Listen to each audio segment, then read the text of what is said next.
Hey Kimberbellas, Cristin here. I am going to start on Broomhilda's Bakery. It's the quilt. It's from a year or two ago.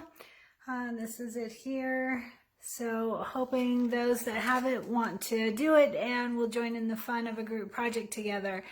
So I'm also going to be doing Boulevard, the bench pillow at the same time. So I'm feeling a little bit stressed and overwhelmed already.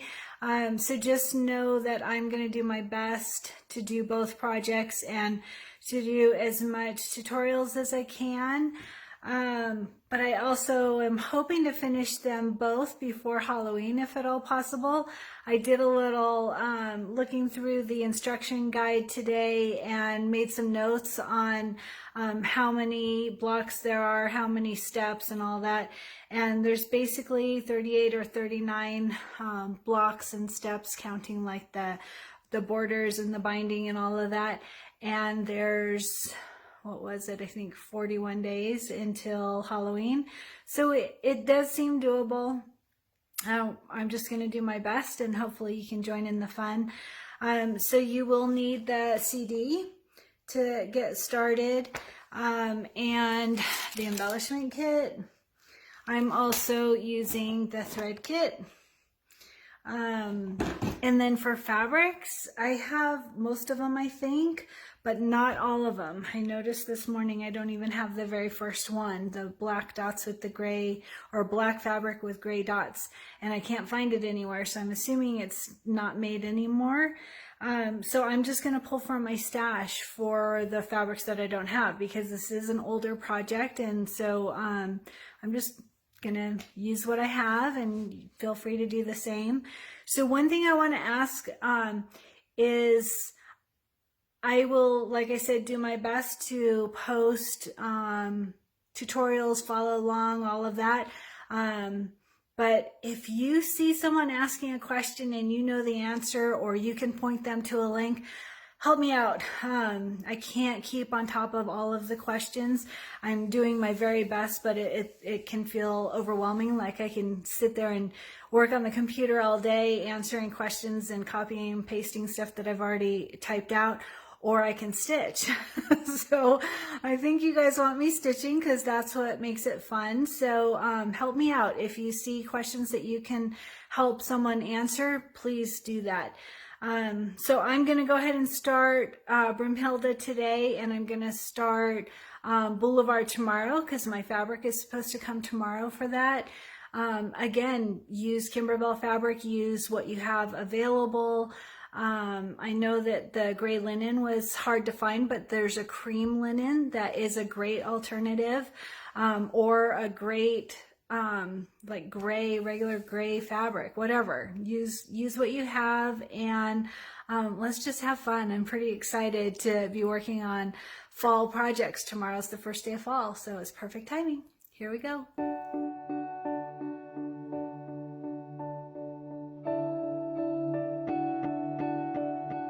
One other thing I forgot to mention is I'm going to quilt this as I go.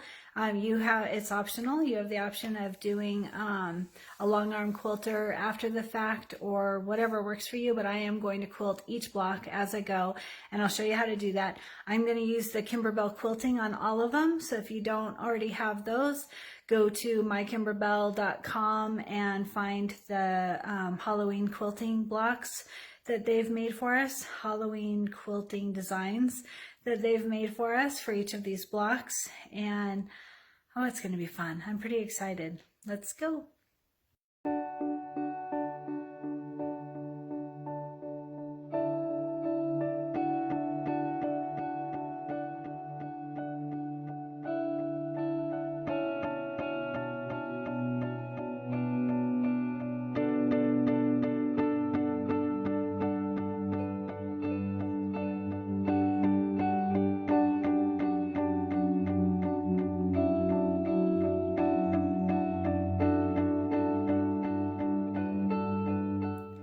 Okay, Kimberbellas, a couple of things to point out for anyone that's new to quilting in the hoop.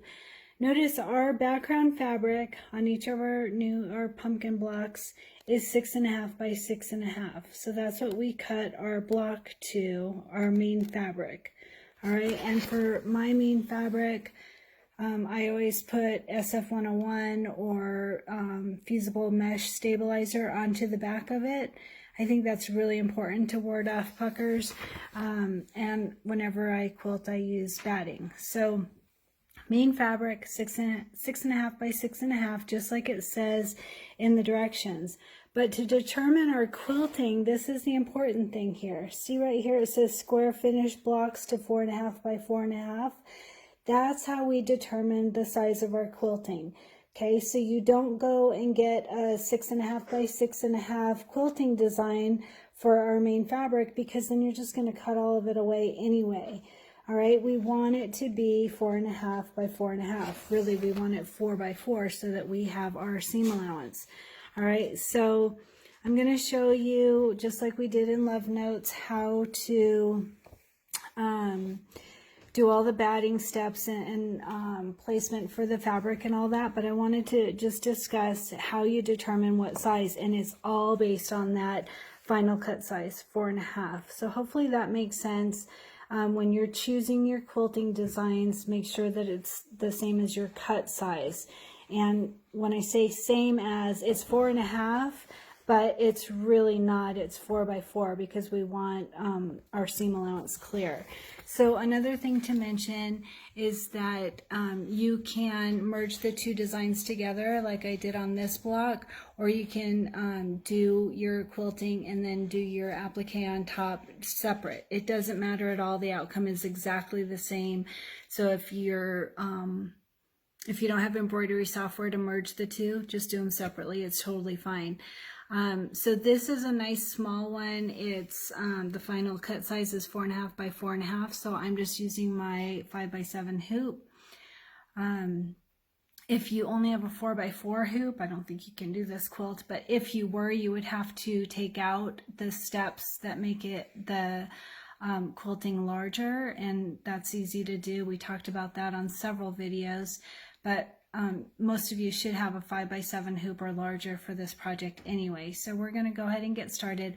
I'm using tearaway stabilizer. You can use cutaway or mesh, whatever works for you. I like to just use tearaway. It's easy and it's less expensive. So anyway, let's get started. The first thing is going to be our quilting and our batting. So I'm going to go through that just in easy photos.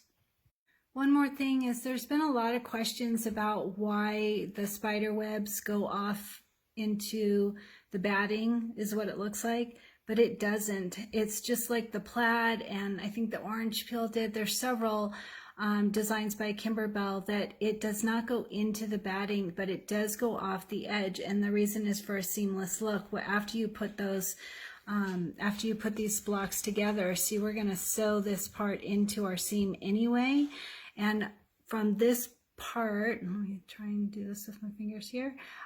This is our batting line, and our batting line, you can see we've cut.